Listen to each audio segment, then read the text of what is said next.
Michael Jordan, when he was young, was still one of the greatest players, but they weren't able to win until they changed the team and they put Scottie Pippen around him. And who's the guy with all the stuff in his face?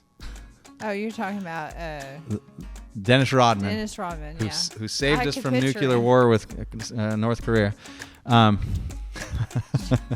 ambassador to North Korea. Hey, I mean, that guy, what a patriot. He really, he did. He did something. Yeah. And Kim Jong-il or Un, or whichever one. I forget which one. I don't mean any disrespect for that. Yeah. Which one is now? It's Kim Jong-un, right? Yeah. So Kim Jong-un likes him and smoothed over relations, and hey, that's excellent. Yeah. But play for the team. 1, 2, 3, go. Jennifer Hardy Har Har. Believe it or not. Welcome to the Lawyer Dana Show. The Lawyer Dana Podcast. Wow, we have a lot to talk about. And we're going to do it right after this. Welcome to the Lawyer Dana Podcast. Welcome to the Lawyer Dana Podcast with Jennifer Hardy Har Har. And we are at an episode we don't know, and we're doing Secrets of Great Leaders. 50 Ways to Make a Difference by Carol O'Connor. So far, everything in this book I know. So yeah, there's a few things that I'm interested in actually reading. And I know for sure that as we read it, like I'm going to be like underlining and catching some other stuff. And there's also another thing, not to turn you away from our podcast, but I have been trying to break my addiction to the ball and chain, the cell phone. And I am doing it. How do you do that as attorney? You put it down and get away from it, and you pick up a book. Yeah. And I've realized, wow, I can read all these books for the time that this stupid phone has been sucking out of me. But I also, one of the ways I do get away from the phone is, ironically, I also have the phone on, but it's just play audiobooks and things through YouTube. Yeah. A lot of it is trying to break Facebook and getting into Facebook, because sometimes you'll find yourself like looking through Facebook, and TikTok. I found I can get sucked into TikTok too, and just getting away from it. More importantly, is getting away from my email. Like, there's no reason to constantly check my email. I could check it once a day, and then as long as I just put it away, but it's just a habit to always go through and like, oh, one new email. It's just very inefficient. So I'm going through books, and here we go. All right. So we're picking up. We were down at number 17. So number 18, this one sounds like a Steve Jobs one. Disrupt the status quo. It'd be interesting to see how that incorporates in here, and that's because that's one of the whys is to challenge the status quo or disrupt the status quo. Apple, as a company, their motto is think differently. That is a disruption of the status quo, even though now Apple has become the status quo. Right. So that one's probably one, in disrupting the status quo. I've disrupted the status quo many times in the company, and I refer to that as closing the old company and opening the new company. Right. Because I want to make a substantial change and change the operational system that we use. I haven't had to do it in a while. We have a really good operational system now, and with you coming in, and we're finally at a level to where it is very stable and able to be normalized and able to be to grow and multiplied and scale. And in disrupting the status quo, some of that is having an employee that wants to like everything to be under their finger and have something that's in that, and especially as somebody that's in your position in the firm. If somebody's that's like that, they're kind of a cancer to the organization, and they'll stifle anything and not grow because they're in it about they need to be validated, they need to be appreciated, they need to be right, and it can be very, very destructive, as opposed to somebody like you that's like, if this is going well, great, and then you entrust and give it to the people that you've trained, and that just builds and builds and builds, and you get to a larger organization that way. That's the way that you have to grow. Yeah. This one is huge for you. Earn people's trust. Oh, yeah. You're excellent at that, by the way. Oh, yeah. You guys should have seen. I wonder if I got any good footage or if we would have to blur people or whatever, but of your final shift speech, my exit. your last exiting speech, and just the trust that every single person in that room had in you. Yeah. And you had more people than they would fit in this room, but I mean, they were at tables. And how many people did you have in there? About 50 or 100? I would say 100, but I would say probably about 70? About 40 to 50, yeah. And they were every single person in that room trusted you. Yeah. And the relationship that you built was phenomenal. Well, I will tell you, anywhere I've ever worked, I don't go in barking orders, I just don't. I never, the one thing I learned really quickly by working with other managers is I picked pieces of them that I liked and pieces of them I did not like. And so as I was creating my own self, I took the strengths of different people and I contribute that into me. And the things that I despise, like managers that would just sit in their office all night and never come out and never help, never did anything. I couldn't handle that. It drove me nuts. So I made sure I was never going to be that. Or someone that didn't know the information or knew the menu or whatever. What the heck? You should know that stuff. So I was always someone that looked at that kind of stuff. So I built myself that way. And with my team, when I would come in, I would do the work with them. I was helping them. I saw that every time I was in there. And, but I like to work like that too. Yep. Like I'm a hands-on person. I like to do things. I don't want to just be standing around. I remember when I first started with Bob's, the GM that was training me at the time, he says to me, at being a GM for Bob's, you just stand in a corner and you just observe. And I was like, what? I said, so if the ship is sinking, you just stand there? Well, your job is just to observe and figure out what needs to be done. And I was like, okay. So I go through training and I can do a lot of work while I'm observing what else is going on. Yeah. So I literally went through training. I went to 2 different stores. I went to Fort Worth and I went to Plano, and each GM was a little bit different. Silvio was different in Plano, and I really liked Silvio a lot. And, I took some things from him, took a little bit from the other person, and I got back to my store, and I was like, all right, I don't have anybody watching me. Things changed. And, it's funny is that general manager that was the training general manager, he ended up leaving.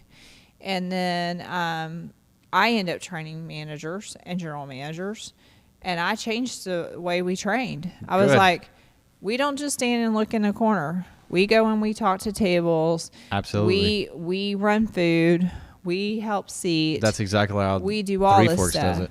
And so every manager that came in the door, that's how I taught them. Yep. I'm like, we are hands-on here. That's what Chris Vogley teaches too. And I also said this, and I'm a firm believer behind this. Don't do so much that your people aren't doing what they need to do. If you're the one running all the food and you're the one doing all the, if it was a slower evening, I wasn't doing all that. I would stand back. I would go talk to guests or, talk to regulars or whatever and spend time with them.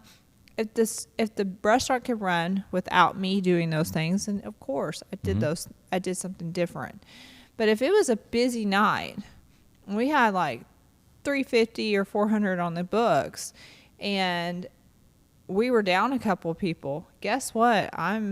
If I had to get behind the bar and bartend, we had a party one night where it was supposed to be a come and go. I think 100 people. I swear to you, 400 or 500 people must have came in, and they were all there, and all they wanted was like vodka sodas with lime. I stood in the well, and I probably made like 400 vodka sodas within like 30 minutes. I kept running out of glassware. I was like, I need more glasses. And, so that's what you do. Yeah. So it's a big deal. All right. Next one is negotiate lasting solutions. Okay. This is a number one theme in our law firm, because there's a lot of times you can solve this little temporary problem, and like everybody's going to think, oh, we're done and it's solved or whatever. And in 10 minutes, it's a very short period of time in the future, they're all going to be back and we're going to be in just as bad of a problem and just as bad of a situation. Right. We look at big picture and we try and put in settlements or get results at trial that are going to solve longer term problems. And one of the reasons why I don't like parents going to trial, and especially having kids testify or having all of this animosity going back and forth, and why I try and heal them to become good, healthy co-parents, is because at age 18, when the kids get a chance, like, you might win from now until 18. And then at 18, you're never going to have kids.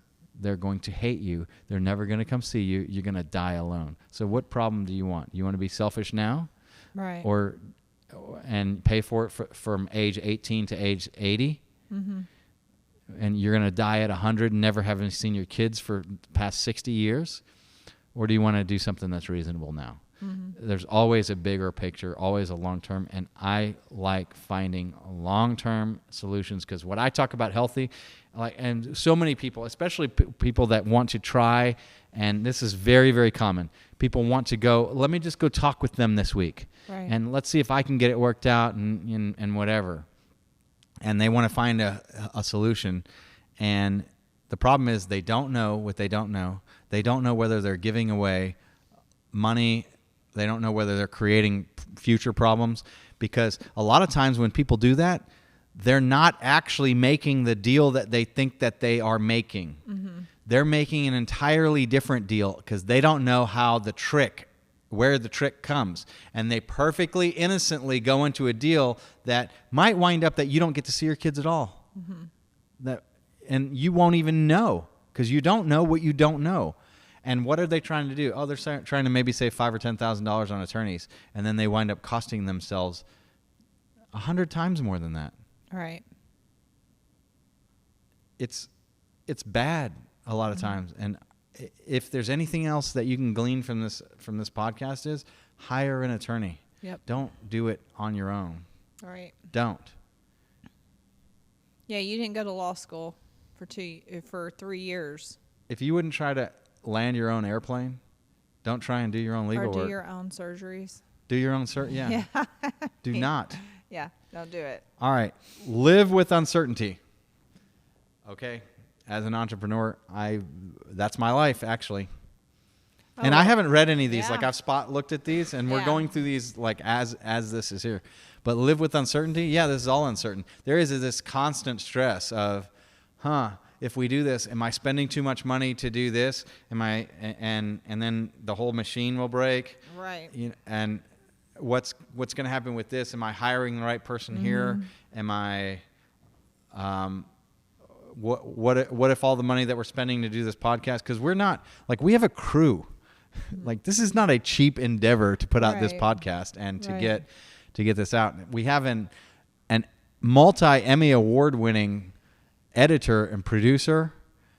Yeah, he has 4 Emmys. He has 40. I'm sorry. Why did I say 4? I meant 40. He has 4 Emmys 10 times. How many times do I screw up on this thing? I say the wrong thing. That's okay. 40 Emmys. I think we make more mistakes on air than we ever do in real life. Yeah. Either that or we're just not paying attention. Yeah. But so that's incredible. Like, it is incredible. Greg.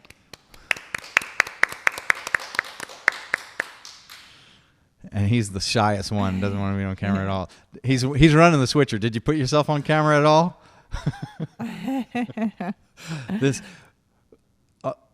We got to get Rick. We're gonna, whenever we're talking nice about Greg, you got to have you on the camera switcher, so we can get a little footage of him. Okay, so give respect to get respect.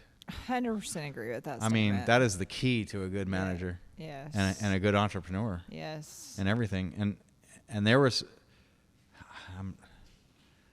I'm sure there's been times over the past 20 years, how long have I been an entrepreneur since? I mean, at least 20 do you know, 25 years. Well, I hired my first employee in 5th grade. Yeah. Yeah. Have I told that story yet? No.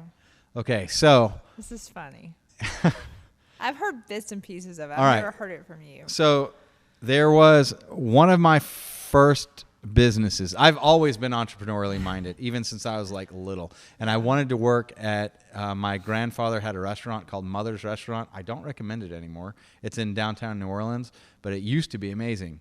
I went recently. It was highly disappointing, like 1-star review disappointing. And I gave it a 1 star on Yelp. It's like one of my only 1-star reviews. And I felt bad about it, but it was deserved. Yeah. But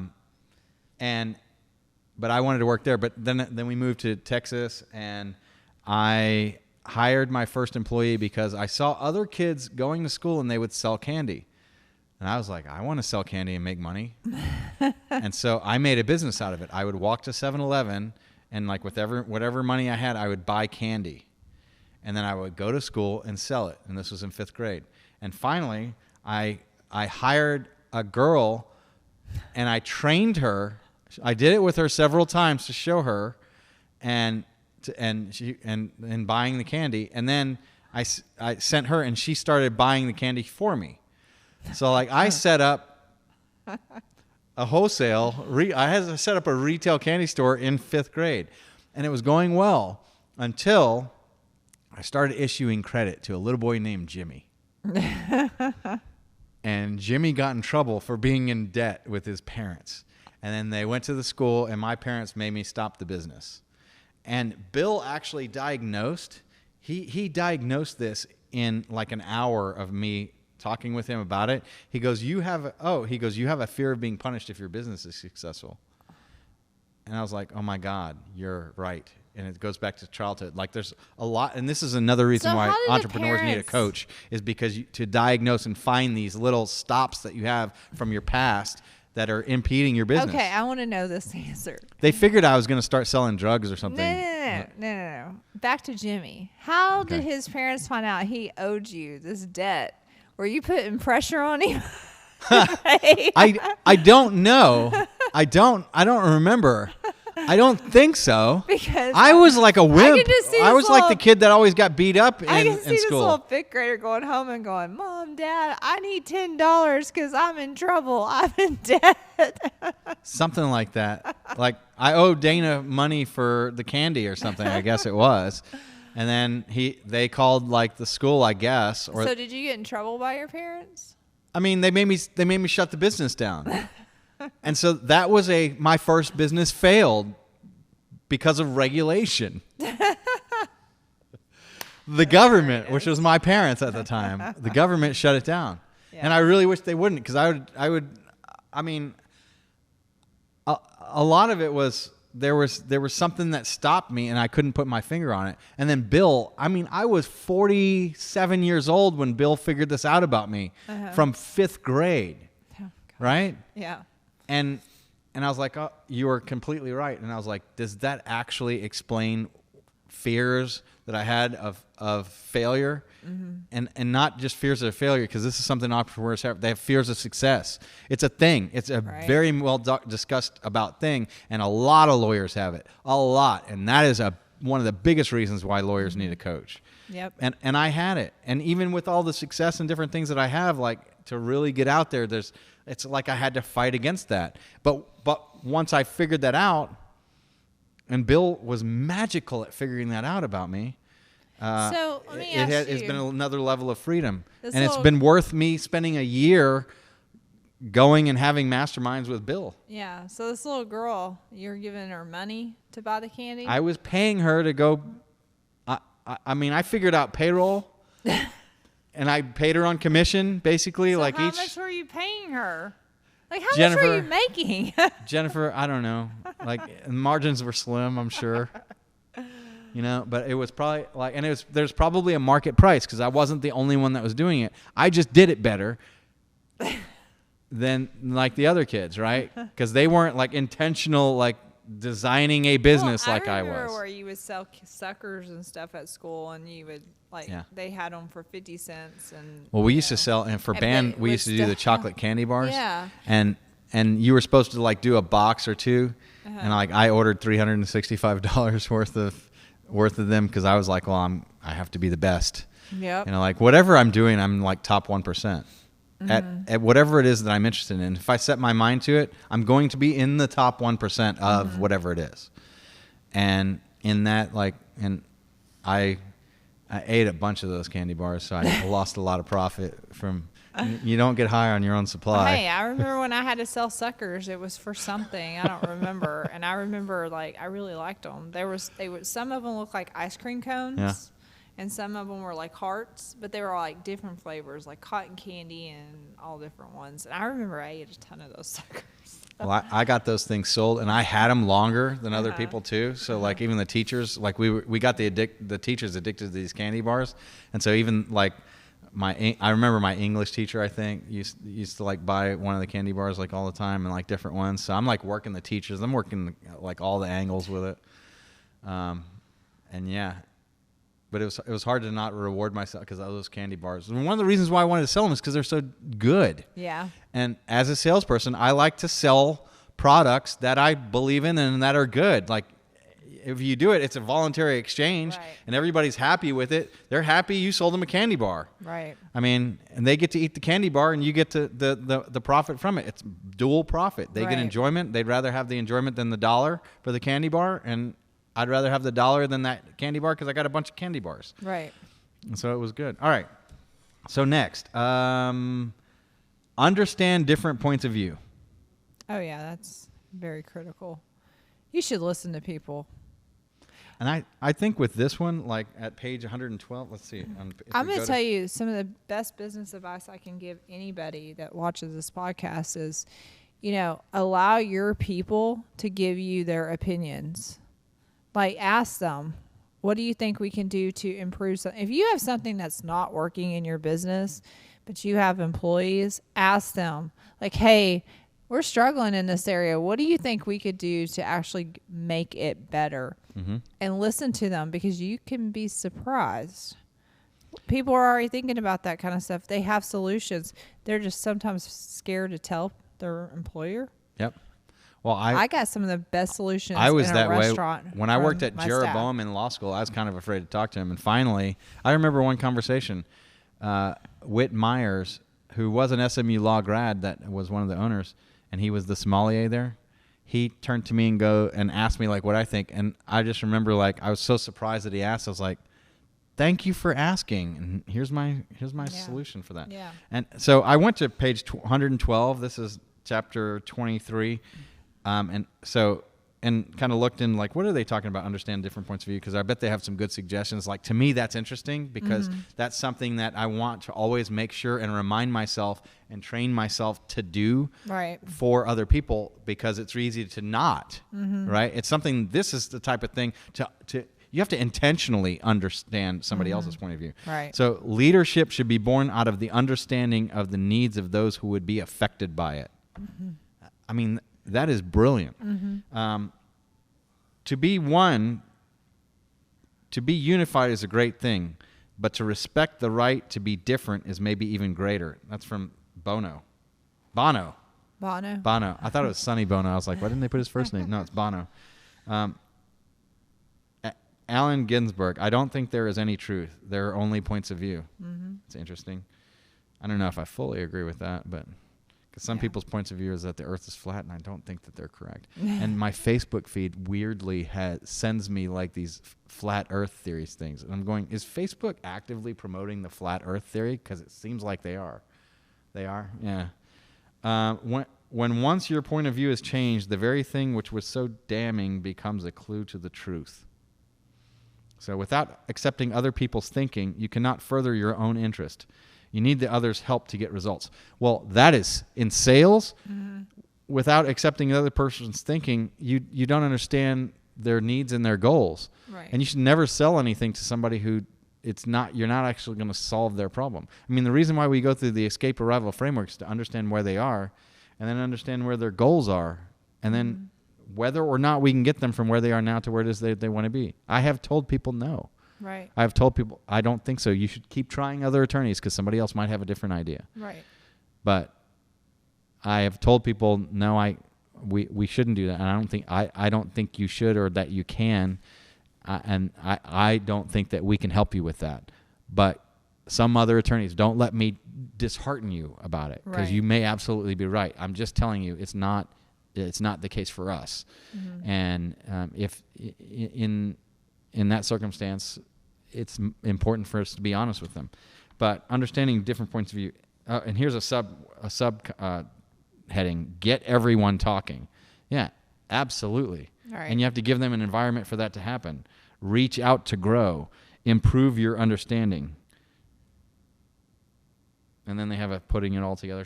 So this book seems pretty interesting. It's pretty on the spot. So Yeah. I'm liking this book. Yeah. I hope that the guy is not a nut that we're supporting and promoting here. I've never met him. But hey, Carol, if you're watching this podcast and you want to come on the show, please come. We're happy to have Yes. you. We film in the Dallas, Texas area. We can tag. Is it a he or she? Or she, She. Carol, I think him. it's a she. You do? Yeah. I think it's a he, We'll tag and you think it's a she. We'll tag. And he or her or he or she. We you will would think tag. we'd research this. Oh, yeah. No, it's a Satan worshiping cult leader, but they have a really good book. No. Just kidding. God. For all we know. Feel free to laugh on camera when it's a joke. Otherwise, they might think I'm serious and we get sued for. Carol O'Connor is not a Satan worshiping. Like, obvious. I highly doubt that Carol O'Connor is a Satan worshiping anything. All right. And if so, then we might choose to not have him or her on the podcast. We need to have a mic on Brenda for when she laughs, because I like having a studio audience. We need to expand this to have a studio. All right. Give respect. Learn from failure. I mean, that's our motto. yeah. You don't fail. Yeah. You learn. Everybody fails.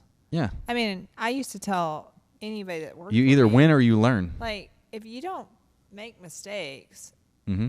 You're never going to learn. But the biggest thing is learn from them. Absolutely. Like, figure out what you did not right and what you're going to do differently. Yep. And if you can do that, then, you're going to grow and You're going to you're become gonna be wise. better. Mhm. You're going to be way better. That is what wisdom is. And if you Yeah. read the Bible, even whether you believe in it or not, or just read the parts about the wisdom and the fool, because the wise man or wise woman, wise person, doing wise things versus doing foolish things. Right. Because without exception, in my opinion, everything that the Bible says is wise is very, very wise. Yes. And everything that the Bible says is foolish is very, very foolish. It's a good manual on what to do. And Proverbs is where you're going to find a lot of that stuff. Yeah. Okay. Make your point and then stop talking. Well, thank you very much for watching. I think we have more time, right? On this one? We could? All right. All right. So, that would have been funny if I had just ended it. We'll give you a few more minutes. Does that one speak make for your itself? point and stop talking. Yeah, I mean, if you got a point to get across, yeah, but also be able to be able to Listen. have the ability to listen. It's more important to be interested than interesting. If you go out on a date and ask them questions and just listen attentively, they will think you were the greatest conversationalist that they've ever gone out with. Right. And when you realize, like, I haven't even said anything, Yeah. it's all right, enough about me. You tell me what you think about me. Yep. So, all right. Learn from listen with your eyes as well as your ears. Yes. I mean, A good eye contact is Yes, key. exactly. It's so key. and now I'm super self-conscious about making eye contact with you. We just made it weird. No, it's key. I mean, it makes people feel like they're recognized, Yep. they're listened to, that Yep. they're cared about. I mean, if you're interviewing, give good eye contact. Yep. I will tell you, I would never hire anybody that kept looking off. It's a trust issue. Yep. People don't trust people that can't Exactly. look in the eyes. So, Exactly. Yeah. And I think probably we should do better at looking at the camera than looking at Yeah. each other. What do you guys think? What do y'all think? Tell us in the comments section. Oh, we haven't even asked for comments on any of our podcasts yet. Please leave us a comment. Tell us leave what us you a think. comment. Yeah. And let us know a topic. Do you like it? Do you hate it? Let us know a topic that you would like for us to discuss. Absolutely. Like if there's something that you think would be beneficial for you or for others, please share with us because we'd be happy Pick our brains. We'd be happy to, provide the research and look into it or Yep. even give you our own experience or knowledge on And it. now don't mention any specifics about any particular legal case. Yes. Talk in hypotheticals. If it's celebrity, it's fine. But Well, even if it's a situation or something like that, you can pose that. Or if you need specific legal advice, please call our law firm. The number of that is 214-789-4735. yes. All right. Write in simple style using plain language. I think I've gone on this We just before. talked about that but our last podcast. We were talking about that. we should talk about it again. Yes. Plain English, Yes. simple. No extraneous extra Layman words. terms. Layman terms. Yes. Easy to understand. Not subject to multiple interpretations. Right. Okay. Play for the team. Oh, absolutely. Oh yeah, whatever team you're on. Michael Jordan, when he was young, was still one of the greatest players, but they weren't able to win until Right. they changed the team and they put Scottie Pippen around him.